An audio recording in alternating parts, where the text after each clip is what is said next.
Arla and the Pastry Alliance of the Philippines support our frontliners in their fight against COVID-19, and we encourage everyone to stay at home. Of course, let's make sure that we stay home and stay strong together. So we bring you a video series to learn the basics of baking while even at the comfort of your own home. These are easy-to-do recipes made special with Arla products that you and your family can share and surely enjoy. So, ano pa bang hinihintay nyo? Tara na! Luto tayo! So, ano bang luluto natin ngayon? For today, I prepared for you an easy, cheesy baked chicken recipe, which is very easy to do. So I have here 2 chicken breasts that I have sliced thinly. If you notice, pantay-pantay na siya yung nipis niya, so that it will bake evenly inside the oven. So what you just need to do is to season it with some salt and some pepper, spread it evenly on top of your chicken, and you have to let this rest for about 45 minutes. Bakit 45 minutes? That's the longest or the best time for your chicken to develop its flavor. So parang partially, minamarinate na natin yung ating chicken. So what you do on one side, you also have to do on the other side. Just make sure that your seasoning is evenly on all sides. Aside from this, you also need other ingredients or other recipes that will go with our chicken recipe. So mamaya, i-discuss ko sa inyo or ituturo ko sa inyo kung ano nga ba itong mga ingredients na ito. So again, season on both sides and make sure that it's evenly seasoned. So again, this is for 45 minutes. Let's place it inside the chiller.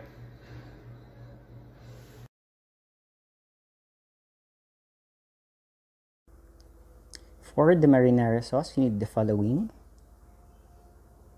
2 tablespoons of oil, 4 cloves of garlic minced, half an onion minced, a can of diced tomato, salt, pepper, a teaspoon of basil and oregano, and some sugar. Now, we'll prepare our marinara sauce. So what do we need to do? First, we heat up our saucepan over low heat.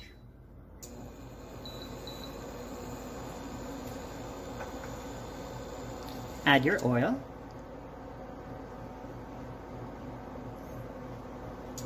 And heat it up. So kailangan moderate heat lang tayo dito because what we need to do is we need to sweat our garlic and our onion. So what does sweat mean? It actually means we're cooking it at moderate heat but not necessarily browning it.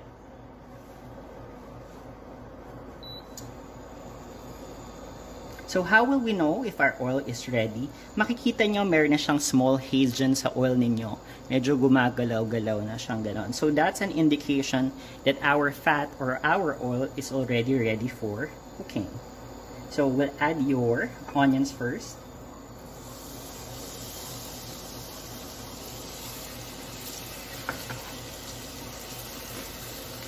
Followed by our garlic. So how will we know if ready na yung ating onions? It will become translucent.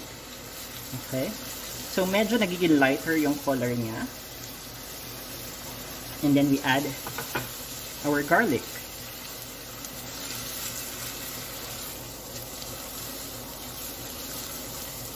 In this case, ayan, lumalabas na yung sariling aroma ng ating mga aromatic vegetables. Or in this case, our onion and our garlic.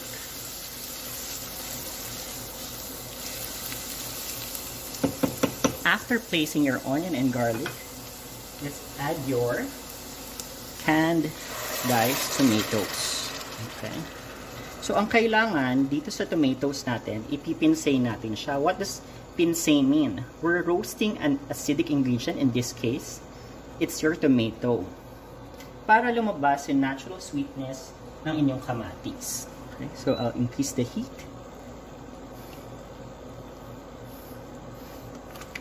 And we'll continue to simmer this hanggang mag-deepen yung flavor ng ating tomato.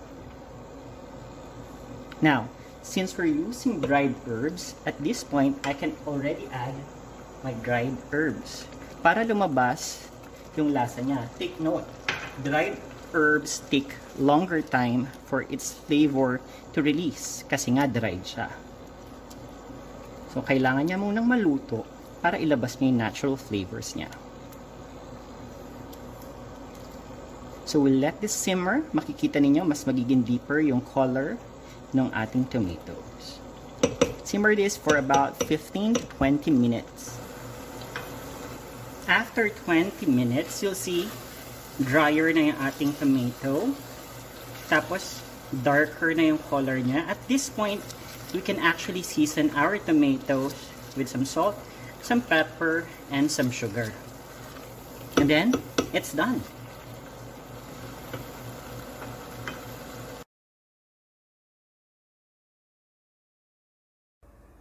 For the morning sauce, you need the following: a tablespoon of Arla butter, tablespoon of flour, 1.5 cup of Arla milk, half cup of Arla whip and cook, 1/4 cup of Arla Pamilano, and 1/4 cup of Arla cheddar. For seasoning, you need salt and white pepper. After making the marinara sauce, now we're gonna make the morning sauce. So for the morning sauce, we need your Arla butter. And then heat it up in a saucepan. So what we're gonna do now is we're gonna make a roux. And what is a roux? A roux is a thickening agent made with the fat and flour. And it's cooked to a desired color. So in this case, since we're gonna make bechamel, which is the mother sauce, we need a white roux. So we just need to melt this Arla butter and our flour. So ang roux natin, kapag niluluto natin, it resembles wet sand or basang buhangin. How do you know if your roux is ready? So, maaamoy nyo na parang merong nalulutong pie crust. Okay. So, in this case, ayan, makikita ninyo. Hindi talaga siya totally white kasi yung ating butter is yellow. What you have to remember when you're using roux as a thickening agent, one should be hot and one should be cold or room temp. In this case, our roux is hot. So, papatayin ko yung ating apoy and ilalagay ko yung ating milk. And then, we'll gradually whisk this in.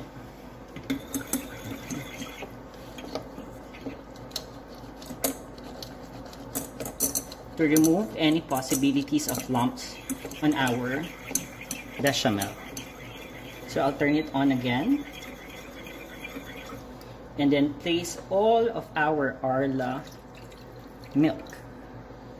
And then we gradually bring this to a simmer.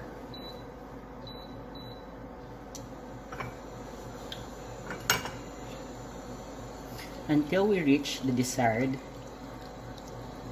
consistency.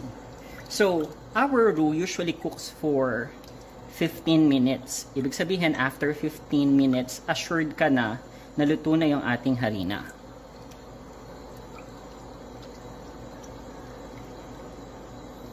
So, just stir it and continue cooking it for about 15 minutes.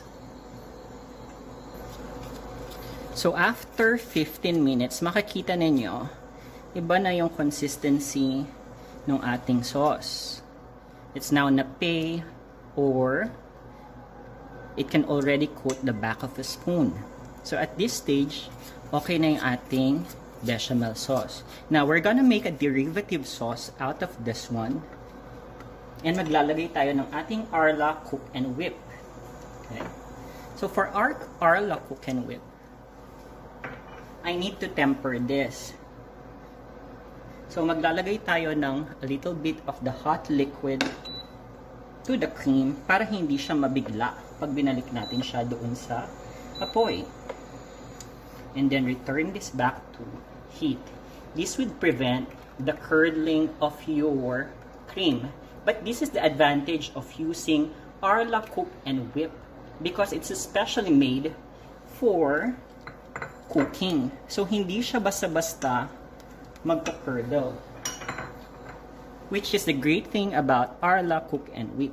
At makikita ninyo, ayan, ang ganda kaagad ng consistency ng ating cream sauce. So from bechamel, if we add your cream, we now have your cream sauce. As is, pwede na itong gawing sauce. Just season it with some salt and pepper. But because our dish for today is very special, we're gonna add Arla cheddar cheese and our Arla Pamellano to give it a deeper and richer flavor. And then we just need to melt this, and now we have a special Mornay sauce, which is basically a cheese sauce.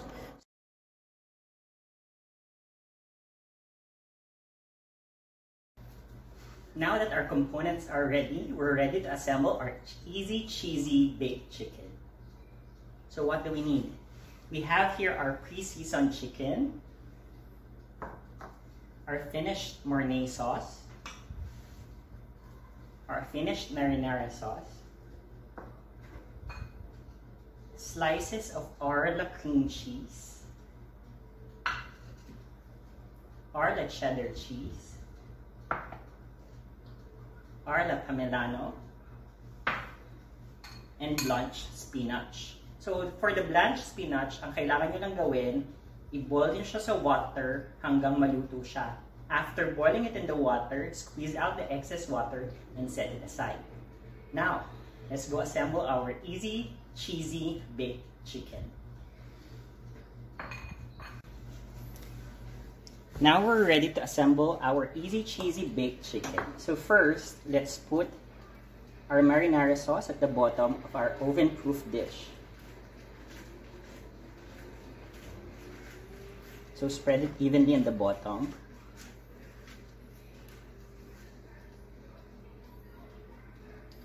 And then, get your pre-seasoned chicken and assemble it on top.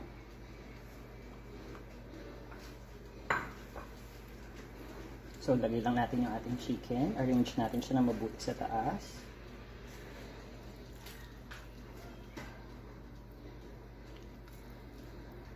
If merong gaps dun sa taas, pwede natin ilagay yung ibang manok doon.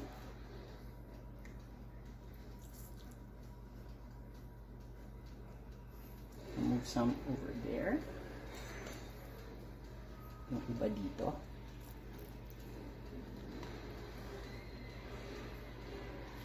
And then we'll place some of our blanched spinach.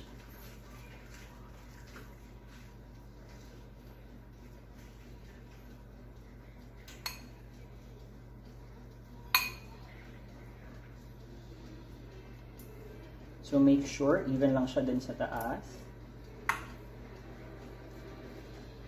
And lahat meron. Then let's put our slices of cream cheese on top.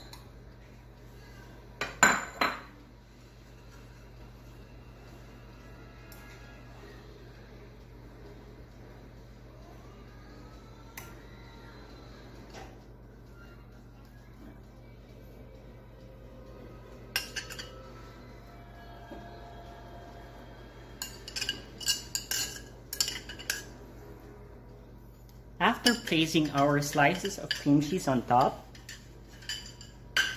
we'll now place our Mornay sauce. So spread it evenly on top.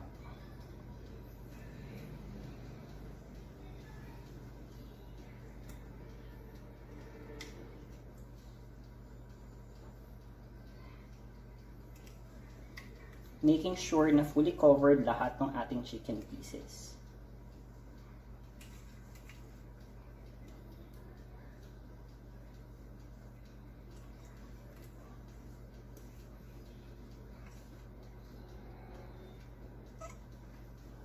Spread it evenly.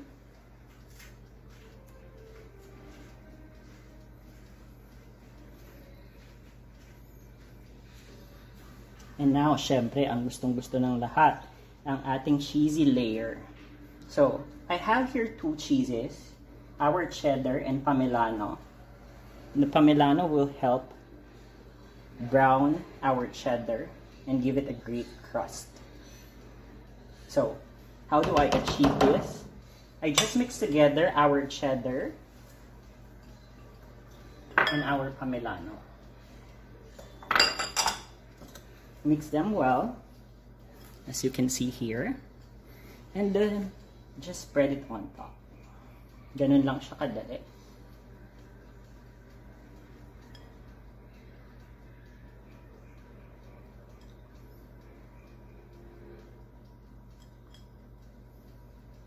Now, our easy cheesy baked chicken is ready for baking in the oven.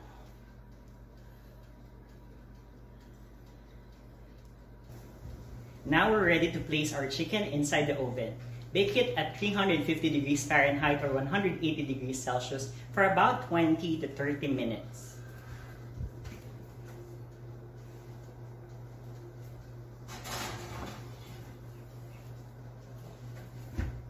Now, it's the waiting time.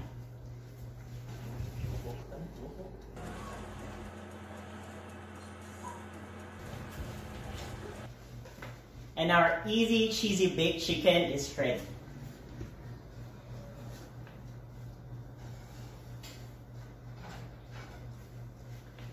See how simple it is to make? With our Arla product, surely your family will enjoy this dish. So tara, kain tayo!